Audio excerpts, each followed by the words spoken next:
Hello दोस्तों, cyber उस्ताद channel की एक और नई वीडियो पे आपका स्वागत है। आज की इस वीडियो में बात करने वाला हूँ Vivo T2X के बारे में। तो ये लेटेस्ट ही स्मार्टफोन था, कुछ टाइम पहले ही लॉन्च किया गया है Vivo के द्वारा।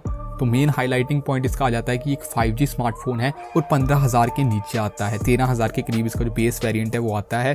तो ये अच्छी चीज़ है, एक अच्छे प्राइस रेंज में Vivo ने आपको एक 5G स्मार्टफोन प्रोवाइड किया है और काफ़ी अच्छी चीज़ें भी हैं इसमें।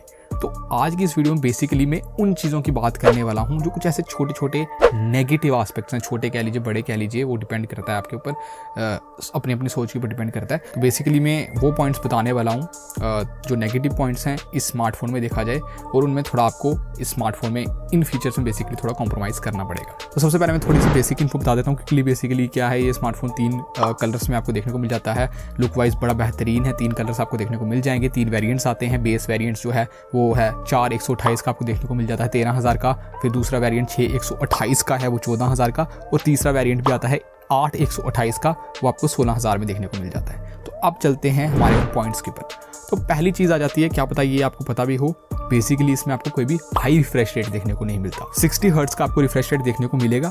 तो ये सही चीज़ नहीं है उस तरह से, कम 90 हर्ट्ज होना ही चाहिए था बेसिकली।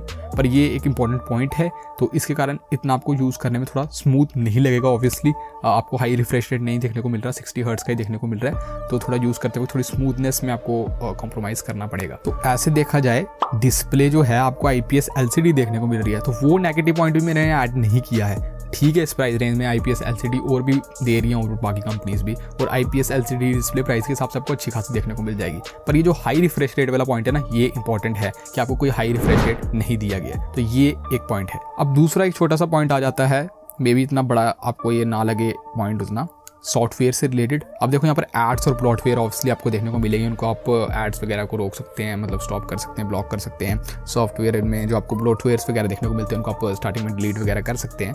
पर यहाँ पर एक और छोटी सी चीज़ आ जाती है कि आपको एनिमेशंस ऐप ओपनिंग के दौरान, ऐप क्लोजिंग के दौरान जो एनिमेशंस होते हैं वो भी यहाँ पर देखने को नहीं मिलने वाले। तो ये छोटी सी पॉइंट थी, मैंने सोचा ये बता देता हूँ। इसके अलावा तीसरा पॉइंट आ जाता है जो मेरे हिसाब से इंपॉर्टेंट चीज़ है। आपको यहाँ पर 5000 mAh की बैटरी देखने को मिल रही है, जो बैटरी इस प्राइस रेंज के हिसाब से आप यूसेज के हिसाब से देखेंगे तो अच्छी है। पर यहाँ पर आपको 18 वॉट का ही चार्जर जो फास्ट चार्जिंग का सपोर्ट है देखने को मिलता है, जो कि मेरे हिसाब से सही नहीं है। इस प्राइस रेंज में कम से कम आपको इससे ज़्यादा ही देना चाहिए था, 33 तक तो होना चाहिए था, मतलब 18 वॉट तो कम से कम नहीं होना चाहिए था। ऑब्वियसली इसके कारण आपको चार्जिंग में थोड़ा ज़्यादा टाइम लगेगा। है तो 18 वॉट है, ऐसा नहीं है कि फास्ट चार्जिंग सपोर्ट ही नहीं दिया, वैसा होना भी नहीं चाहिए था ऑब्वियसली जिस प्राइस रेंज में आ रहा है। पर 18 वॉट मेरे ख्याल से सही नहीं है, थोड़ा ज़्यादा होना चाहिए था। चार्जिंग में ऑब्वियसली टाइम लगेगा अगर हम थोड़ा ज़्यादा से कंपेयर करें तो ये तो मेरे हिसाब से बड़ा इंपॉर्टेंट पॉइंट है मेरे लिए, अगर मैं एक स्मार्टफोन लेने जाऊँ। अब दोस्तों जो बेसिकली चौथा पॉइंट है ना, कैमरा से रिलेटेड आता है, तो इसको थोड़ा ध्यान से सुनिएगा।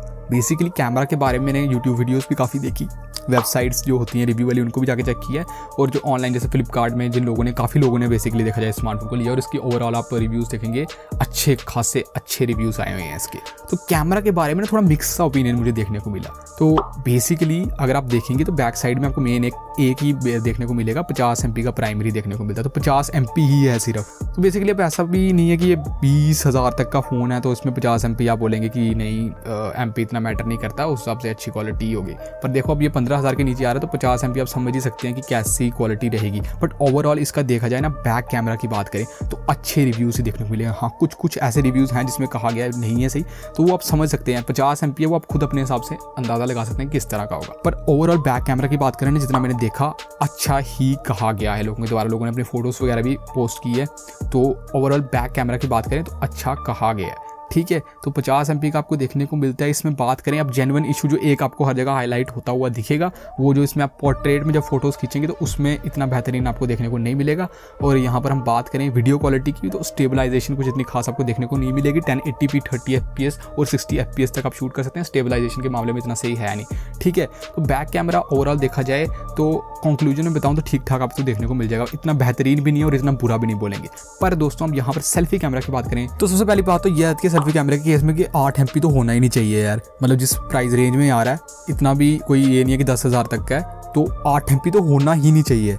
बट फिर भी उस हिसाब से देखा जाए 8 MP के हिसाब से इतने भी ज़्यादा कुछ बुरे रिव्यूज़ आए नहीं हैं। और बैक कैमरा की बात करें तो उसमें आपको डिटेल्स ठीक ठाक से देखने को मिल जाएंगी, पर इसके केस में ऑब्वियसली अब 8 MP में आप समझ सकते हो तो होंगे कि किस तरह का रहने वाला है। पर फिर भी इसके रिव्यूज़ जिस हिसाब से मैं एक्सपेक्ट कर रहा था उतने बुरे हैं नहीं। तो कैमरा के केस में बेसिकली मैं यही कहूँगा आपको कि आप ना थोड़ा, अगर आपके लिए कैमरा बहुत ज़्यादा इंपॉर्टेंट है तो आप थोड़ा यूट्यूब में जाकर थोड़ा ना इसके ऊपर रिसर्च कर लीजिएगा।